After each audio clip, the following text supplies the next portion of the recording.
was nearly 67, she might manage to squeeze out a dutiful tear. It had not occurred to her at the time that there are other ways of departing this earthly life. It had not occurred to her, for example, that her present client, Dr. Felix McClure, former ancient history don of Wolsey College, Oxford, might fairly soon be murdered. Only one communication, it appeared, was awaiting Julia Stevens when she returned home that same day, just after 5 p.m. A brown envelope containing a gas bill. The white envelope, unsealed, lay on the table in the living room, and beside it was an iced cake, the legend, "Happy Birthday, Mrs. Stevens," piped in purple on a white background. Although Brenda Brooks had been Julia's cleaning lady for almost 4 years now, she had never addressed her employer as anything but Mrs. Stevens. Addressed her so again now, just as on the cake, in the letter folded inside the NSPCC birthday card. "Dear Mrs. S., just a short note to wish you a happy birthday, and I hope you will enjoy your surprise. Don't look at it too closely, as I had a little accident and the icing isn't perfect. My husband decided to pick a fight a few weeks ago, and my doctor thinks he could have broken a bone in my hand, so I can't squeeze the bag very well. Have a lovely day, and I will see you in the morning. Can't wait. Love and best wishes, Brenda." Brackets, Brooks. Julia looked down lovingly at the cake, and suddenly felt very moved and very angry. The injury was hardly of cosmic proportions, yet in its own little world way, the whole thing was so terribly sad. Yet something warmer, something deeper inside herself prompted her to immediate action. She fetched her broadest, sharpest kitchen knife, carefully cut a substantial segment of the cake, and ate it all straight away. The sponge cake was in 4 layers, striated with cream, strawberry jam, and lemon butter icing, absolutely delicious, and she found herself wishing she could share it with someone. 10 minutes later, the phone rang. "I didn't say nothing in class, miss, but I want to say happy birthday." "Would you like to come along and have a piece of birthday cake with me, Kevin?" "Just try stopping me, miss."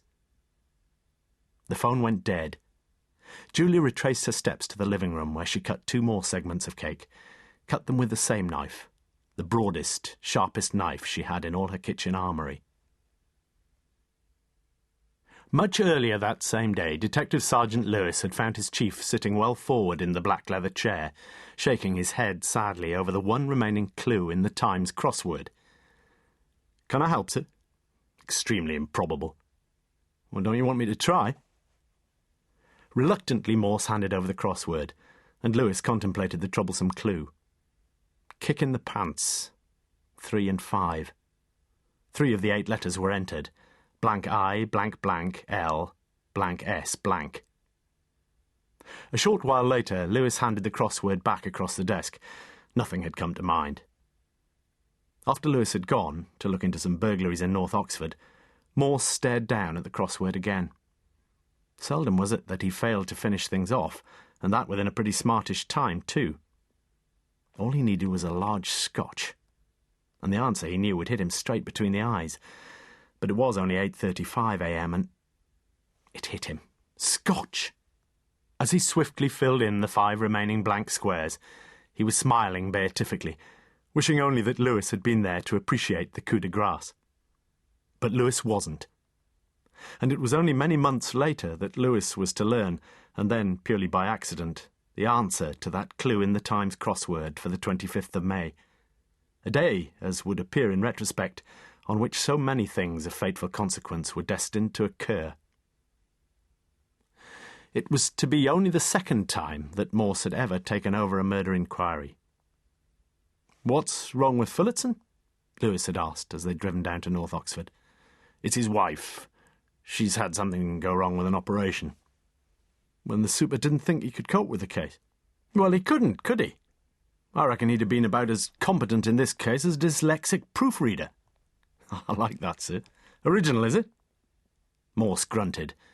In fact, it had been Superintendent Strange's own appraisal of Phillotson's potential, but as ever, Morse was perfectly happy to take full credit for the bon mots of others.